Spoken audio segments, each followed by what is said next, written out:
Hi everyone, this is Ricky Spencer for Sociology of Media Voices, and today I have a special guest, and I'm going to do something a little bit different, and I'm going to let Miss Catalina introduce herself because I don't think I can do her justice to all the wonderful work and her achievements that she has completed and undertaken, Aw. volunteered for her community and my community and your community, people out there. She is making a change in the Victorian landscape where she is bringing people of different intersectionalities together, and we're learning a lot from her in her media shows, her cooking shows, her fashion, her ideas, her voices. So let us now hear from my beautiful friend, Miss Catalina. Thanks, Han. That was such a nice, beautiful introduction. I don't need to introduce myself now.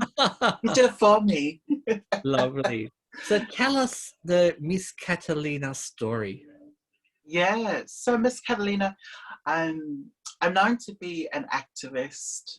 I'm also the co-founder for Trans Pride March. Mm. I'm the host for the Ben Spoon LGBTQI multicultural cooking show. And I wear other hats, but that's the main ones. Okay, so let's now first talk about Trans Pride March. Yeah. What inspired you to set up Trans Pride March? You know what?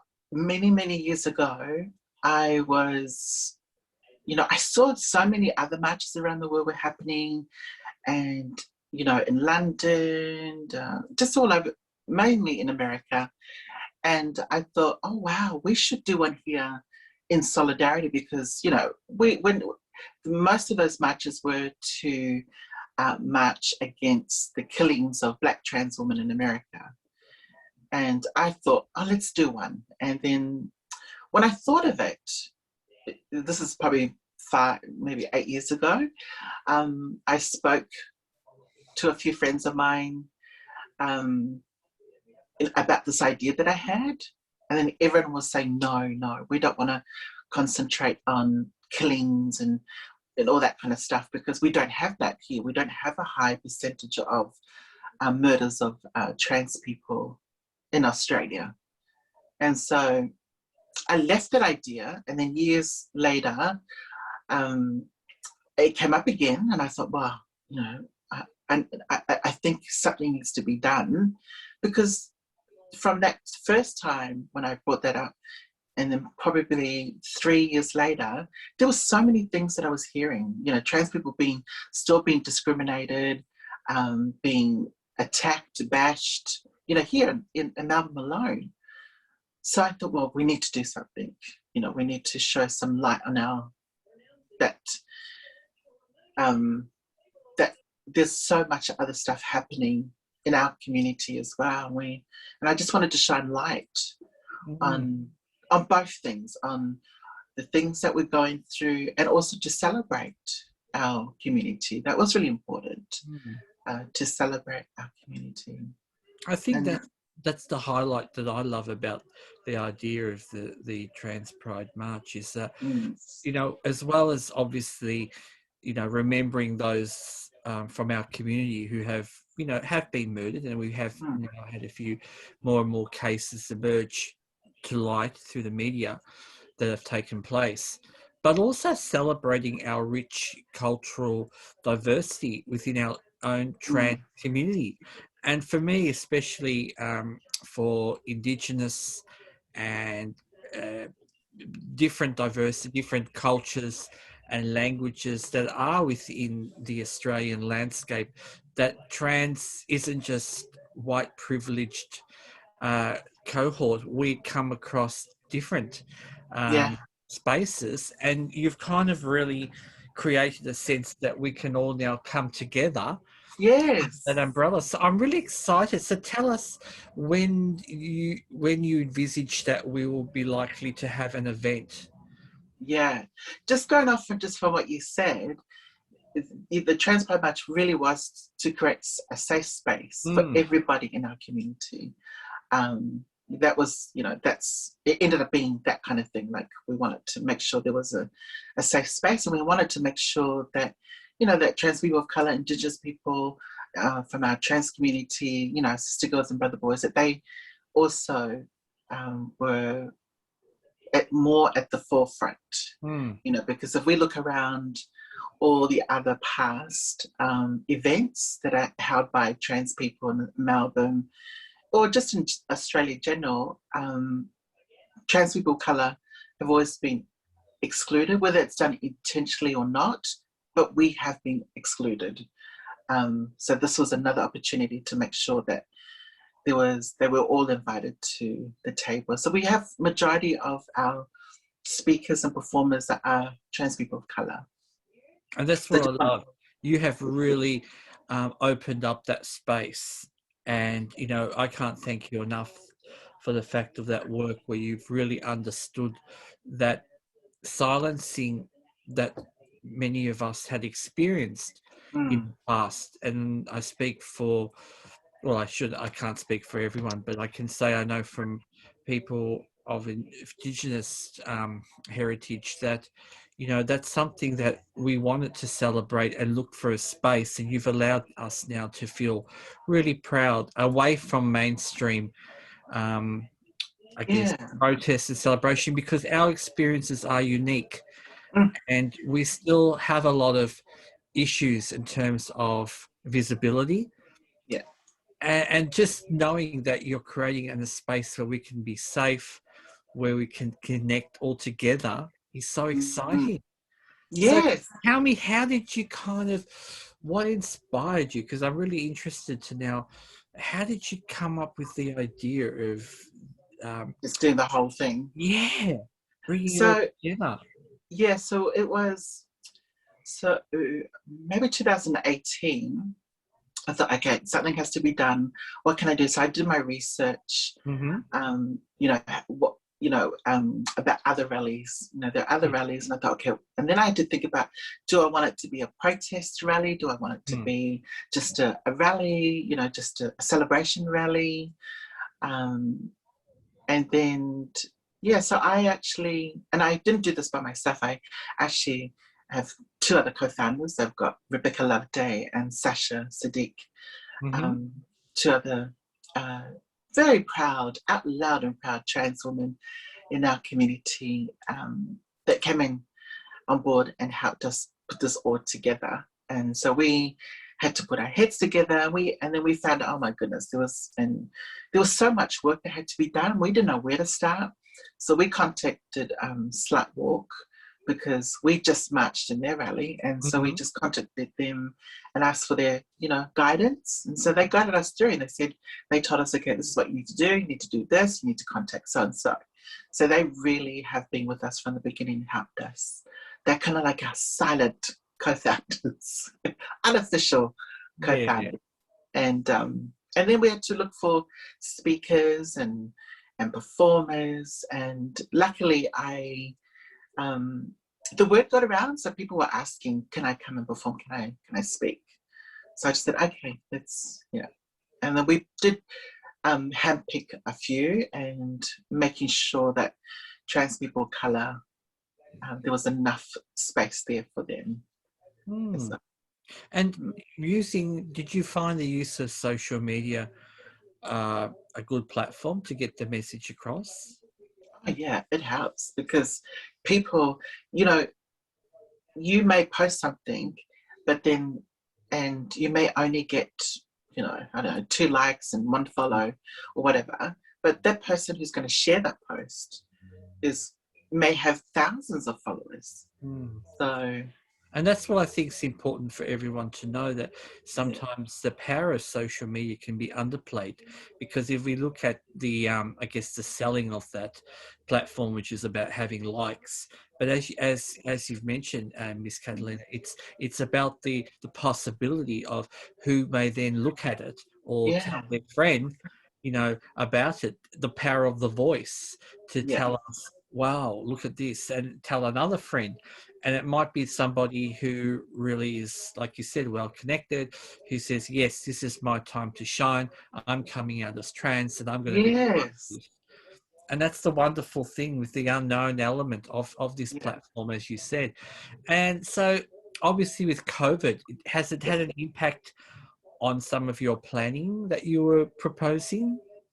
Yeah, so we planned this in 2020. We had everything set and ready to go, and then we had to make a decision, um, because there were so many people. This is in March 2020. Mm-hmm. There were so many people cancelling the events, so we had the pressure: do we go on or do we just cancel?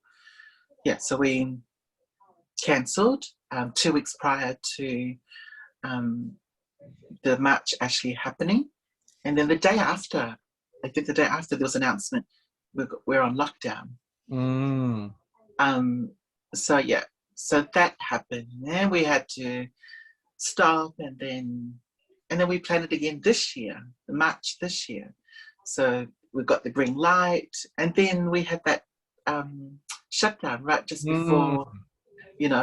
I think it was like maybe a month before we're going to go ahead or something like that. And yeah, so we had to stop everything, and now we're replanning again for the third time. And do you have an idea as to when roughly you're thinking, or is it still sort of in the planning phase? No, so we have a scheduled date, and that's the 11th of September, Saturday, Mm. 11th of September. So it's just actually very, very soon. But yeah, with everything that's happening, I have no idea what's going to happen. We'll hope to keep, and we will put a link into when we've completed the broadcast that people can click in Yeah. and maybe make connections if you have trans friends. Um, uh, is it just for trans people of trans, or can allies or partners of trans come to the events? Oh, it's open to everybody. Oh, All fantastic! our allies. You know, Oh, so we've got a team of marshals. There's over 30, almost 40, which is huge. And majority of them are actually allies. that's wonderful. Look, Yeah. I'm so excited, and I hope closer to maybe the date, we'll love to have you back on, just again to remind us and tell us all the wonderful planning and events that people can come and listen and enjoy and experience and really immerse yourself into the culture, on the richness that can come. Yeah. And the fabulous music and energy and color and Yeah. costumes. I'm so excited. I'm already planning my wardrobe because I'm going to be there and I love it. And I'm proud to be trans and a woman of intersectionality, disability, and Indigenous. So I will be so proud to be with all my beautiful sisters and my friends, my allies, that we can all be in a nice, safe space and it's accessible by transport. So look, it's wonderful. Mm, So look, I can't thank you enough, Miss Catalina, for that project within itself, because it will change lives, and especially for young trans people coming through, children, trans children. Take your trans children along, because it's really to show you that we are just wonderful, beautiful people. We all care for each other. We care for our community. And, if your child is trans, celebrate it. You're very lucky because you have a special child that's going to grow up and just blossom. And if yeah. part of our community, they will be loved and cherished. So, you can see that I'm Yeah. just overwhelmed. And And now, go on. I just have to quickly say, because it's called Trans Pride March, so there has been questions about, does it include non-binary? Mm, Because people always assume when they mean trans, they just mean trans men or trans women. So trans is just an abbreviation of transgender. So, and we all fall under the umbrella. So that's the only reason why we use, because transgender was a long word, and we wanted to shorten it, and mm. trans was the best. And yes, of course, it includes all our trans sisters and brothers and our siblings. So I just wanted to make sure that people are That's aware. wonderful. So if you're non-binary or you're not sure, you're questioning, what a fantastic, fabulous time to come and meet and have a chat. And we're all in the one space. So you won't feel alone. You don't have to be nervous. You can come to a very safe, inclusive space. And that's what I'm excited to keep, Saturday, the 11th of September. Yes. Put in your diaries. Make sure you have the whole day available. Putting your reminder on. Put your reminders on, and remember, use the day before to buy your best frocks, your best coloured clothes.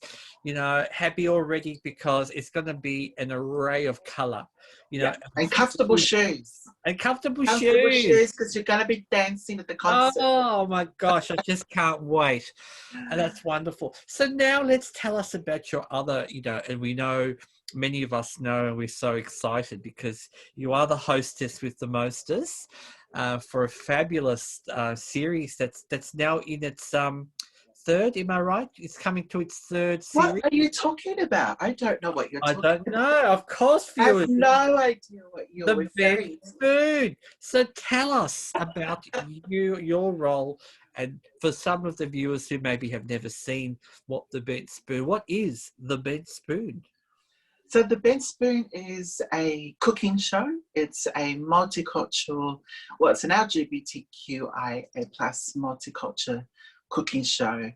And so we invite many different communities from our community, members from our community, to come on and share their story, because it is about representation as well as visibility, to come share their story and their recipes, whether it's from something they just discovered, or it's a family tradition recipe. Yeah, that's what the whole show's about. And it's really about having everyone to connect, because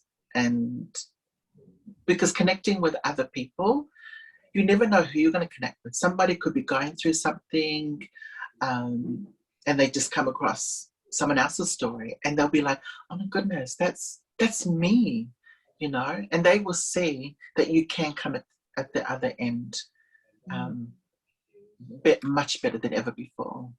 And that's what I love when I'm watching your show, because when you talk to people, I feel as though it's such an intimate experience, because I feel as though I'm with you and the guest, and cooking such fabulous foods as well. Yeah. So I'm eating as well as I'm watching and hearing the people's stories, and as they're cooking away and you're talking to them, we kind of really get a bit of an insight into someone in a real personable level, Yeah.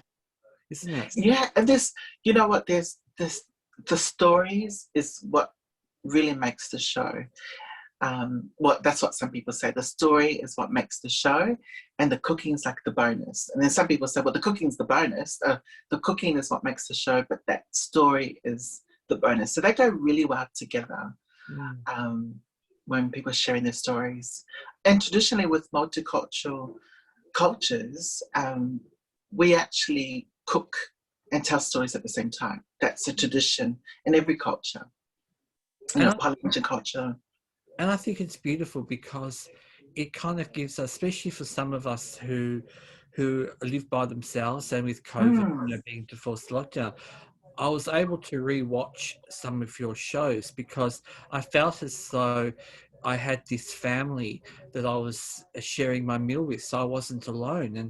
And I kind of encourage other people, if you are feeling isolated or alone, watch the Bent Spoon series, because having, it's such an intimate experience with Miss Catalina, the way she really brings you as the viewer into the room, into the virtual room with her guest, and you're able to feel part of it. So it becomes, unlike a talk show that it's sort of out there and you're kind of the viewer, this is almost like you're participating, because you can almost feel like you're sitting at that table listening to both Miss Kathleen and the guests talk and exchange ideas, and just the story evolves into a certain way, and sometimes you're kind of not sure where it's going to go, and then all of a sudden something turns up and you think, oh my god, I didn't expect them to say that.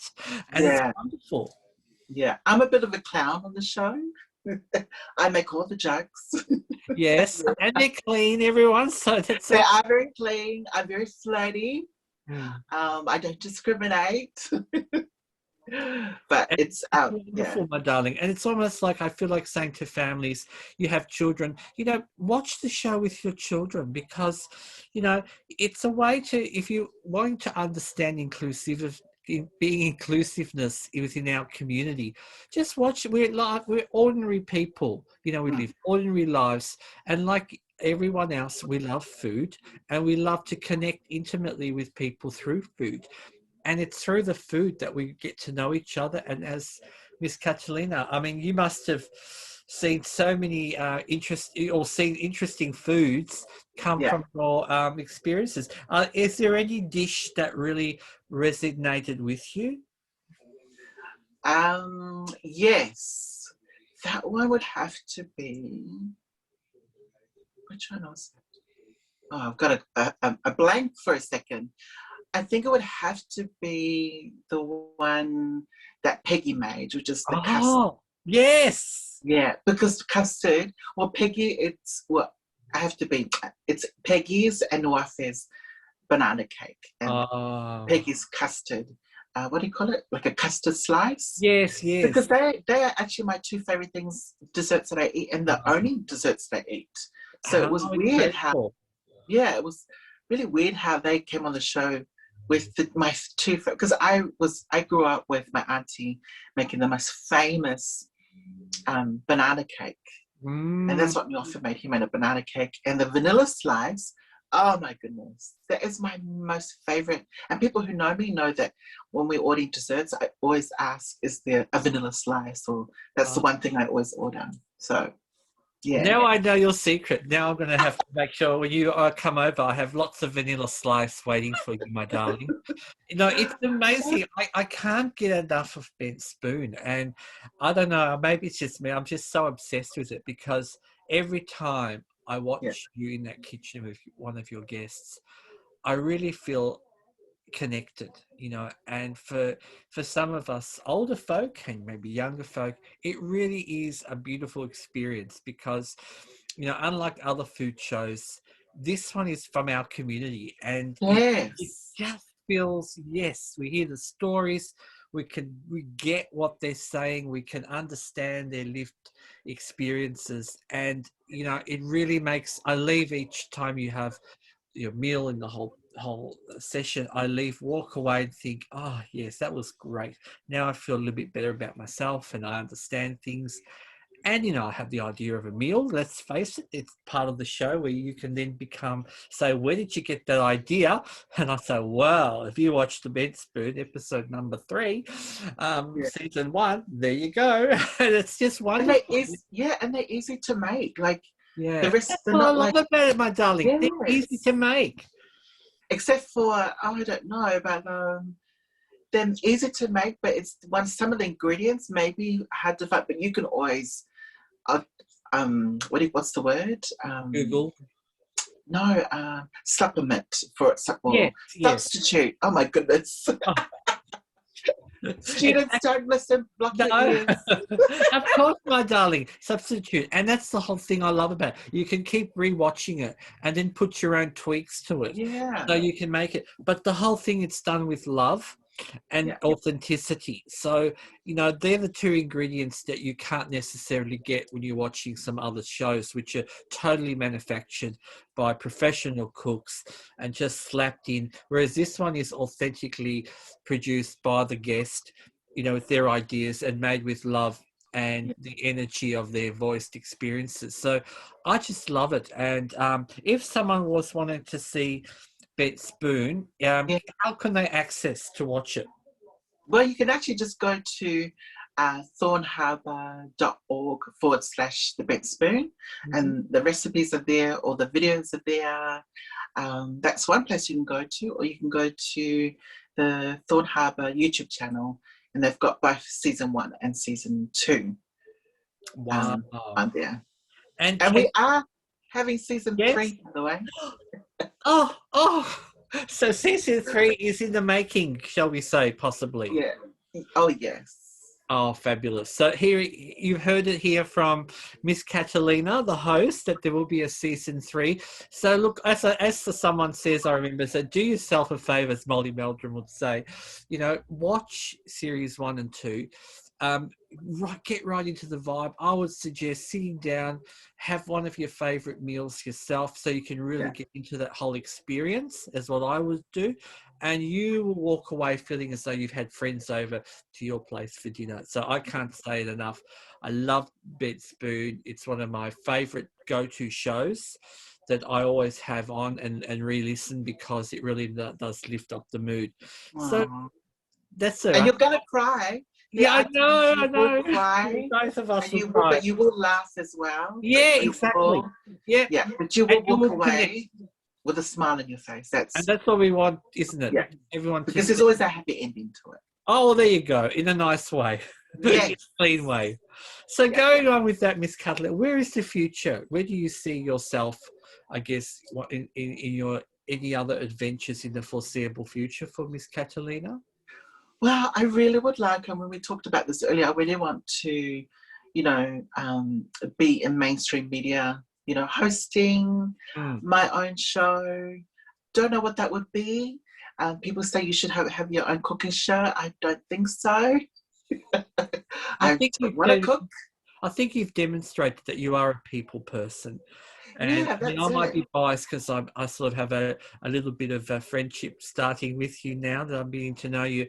And I really could see you like on a talk show, Yeah. really platform or something as, it's time that, you know, intersectionality, white privilege being seen on TV spaces and other media platforms, that we do get an opportunity for new up and coming talent such as yourself to be allowed and be shown. You are someone with a vibrant personality, someone that can really connect with people on a real deep, personal and authentic level. So we're going to watch this space, Miss Catalina.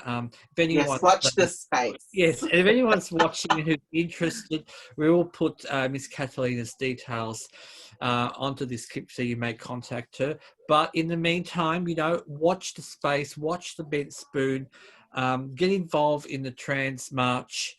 They're two key things that really will change your life, and in a good way. Miss Catalina has made a change into the landscape of Melbourne. And even if I you're, didn't do it alone. that's right. And if you in the country, come down for the day, to Melbourne, hop on the train, hop on the bus, even interstate. God forbid everything will get back to COVID normal and borders reopen. Because I'm sure Miss Catalina will, and all her hardworking co-workers will be more than happy to see us, because the more people turn up, the more people support it, the likelihood of it continuing and even growing into a bigger event will become possible. So all I can say is come along, or at the very start, have a look at the websites, the posts, the vlogs, the Twitters, get familiar, ask questions. Yes, my darling, ask questions, and, we want to see hundreds and thousands of people, because, that's support our community, that we're part of it. Show trans pride in any way you can. Miss Catalina, it's been an absolute privilege. Thank you for being on our Voices series, and we look forward to seeing you in, I'm sure, on some media platform, and we hope you remember that that perhaps this was a starting platform for you. Thank you so much for having me. It was an honor to be here. Mwah. Bye-bye, my darling. Bye.